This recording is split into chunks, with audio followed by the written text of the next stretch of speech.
बत्तियां बुझा दो कि नींद नहीं आती है।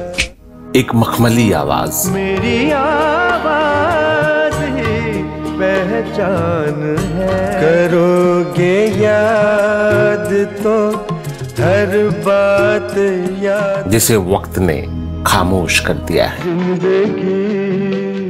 जिंदगी मेरे घर आना। लेकिन वक्त अपने इस मंसूबे में कभी कामयाब हो नहीं पाएगा, क्योंकि ये आवाज खामोश होने वाली नहीं है। मेरी आवाज ही पहचान है। ये मखमली आवाज लाखों करोड़ों दिलों में गुनगुनाती रहेगी।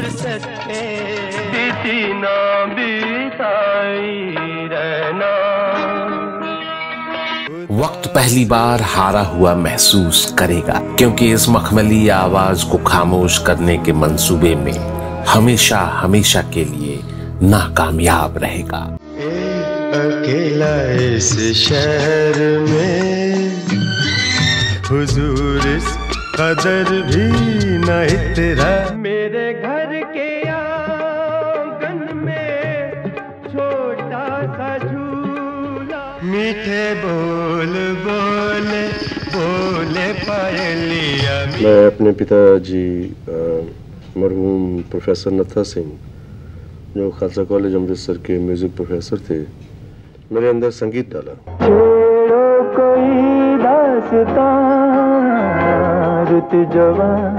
साल 1962 की बात है, जब दिल्ली के आकाशवाणी के एक अधिकारी के सम्मान में एक समारोह का आयोजन किया गया था। उस समारोह में संगीतकार मदन मोहन भी सम्मिलित थे। उस सम्मान समारोह में एक युवक कुछ गाने गाए। उस युवक की आवाज में एक गजब की कशिश थी।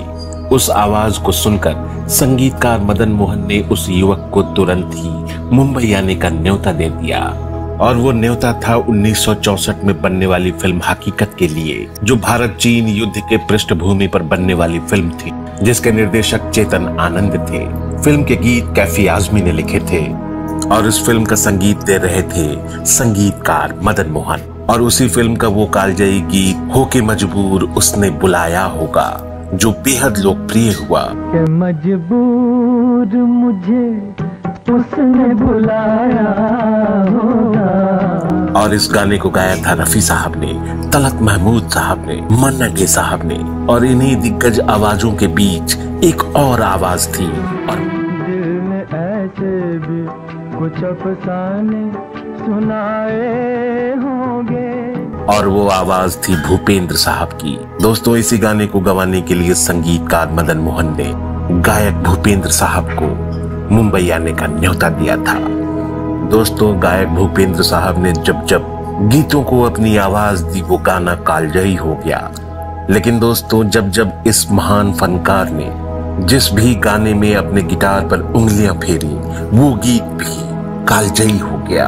भानु गुप्ता, जिनसे मैंने गिटार सीखा बॉम्बे में, स्पेनिश गिटार, और ये उन्हीं की वजह से मैं बॉम्बे में इतने साल टिका रहा। संगीतकार नौशाद साहब गायक भूपेंद्र साहब के गिटार बजाने की कला पर हमेशा फिदा रहे, और उन्होंने एक बार इस बात का जिक्र भी किया था कि जब भूपेंद्र गिटार बजाते हैं तो उनके आसपास भी कोई नहीं फटकता। मेरा जो रुझान है वो तारों से गायकी पे नहीं आया। मैं चेंज करता रहा, मैं गायकी से तारों में चला गया, तारों से। गायक भूपेंद्र साहब ने न जाने कितनी फिल्मों में हिंदी सिनेमा के बड़े बड़े संगीतकारों के साथ बैकग्राउंड म्यूजिक दिया। बतौर गिटारिस्ट फिल्म हंसते जख्म में जब भूपेंद्र साहब ने गिटार बजाया, तो वो गाना जब जब रोमांटिक गानों की बात होती है, इस गाने में गिटार की उस आवाज को कभी भुलाया नहीं जा सकता।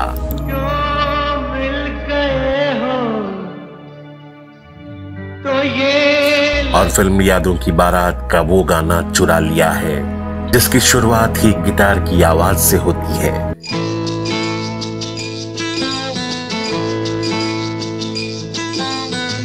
कौन भूल सकता है? चुरा लिया है फिल्म शोले का वो गाना,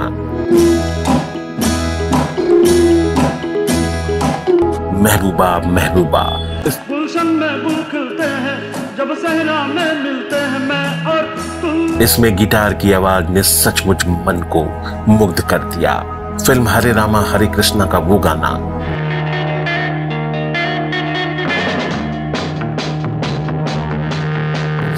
और दोस्तों सुपरस्टार राजेश खन्ना की फिल्म अमर प्रेम का चिंगारी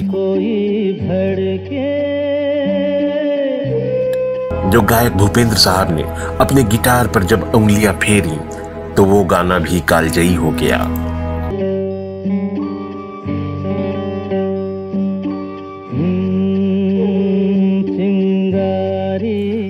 इतने कामयाब और हिट गाने देने के बाद भी गायक भूपेंद्र साहब को हिंदी सिनेमा जगत में वो स्थान तो कभी नहीं मिला जिसके वो हकदार थे। कभी किसी को मुकम्मल जहां नहीं मिलता। एक इंटरव्यू में भूपेंद्र साहब ने बताया था कि हमारे दौर में इतने दिग्गज कलाकार थे जैसे मरहूम मोहम्मद रफ़ी साहब, किशोर कुमार साहब, मन्ना डे दादा, मुकेश साहब, ये इतने बड़े बड़े सिंगर थे फिल्म इंडस्ट्री में, तो मुझे डर लगता था कि मैं इनके जैसा नहीं गा कि उनके बीच अपनी थोड़ी सी भी जगह बना लेना ये मेरे लिए बहुत है। ऐसी स्थिति में भूपेंद्र साहब ने हिंदी सिनेमा से थोड़ी दूरी बना ली और उन्होंने अपने लिए गायकी का एक नया रास्ता बनाया और वो था गजल गायकी का। किसी नजर को तेरा। और जब भूपेंद्र साहब ने गजल गाना शुरू किया तो गजलें अपने आप में एक अनूठी गजलें हो गई। इंतजार आज भी है। भूपेंद्र साहब ने हिंदी सिनेमा के संगीत में जितने भी नगमे दिए और जिन गानों में अपने गिटार से एक पहचान छोड़ी, हिंदी सिनेमा गायक भूपेंद्र साहब के योगदान को कभी भुला नहीं पाएगा। तुम भी थे खोए खोए, मैं भी। फूल खिलते हैं जब सहरा में मिलते हैं मैं और तुम। चुरा लिया है तुमने जो दिल को,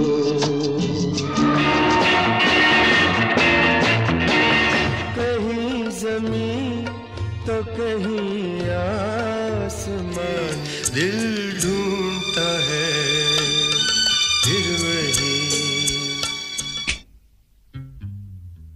मेरी आवाज, मखमली आवाज के इस जादूगर को गोल्डन मोमेंट्स विद विजय पांडे सलाम करता है। करोगे याद तो किसी नजर को तेरा, गर याद रहे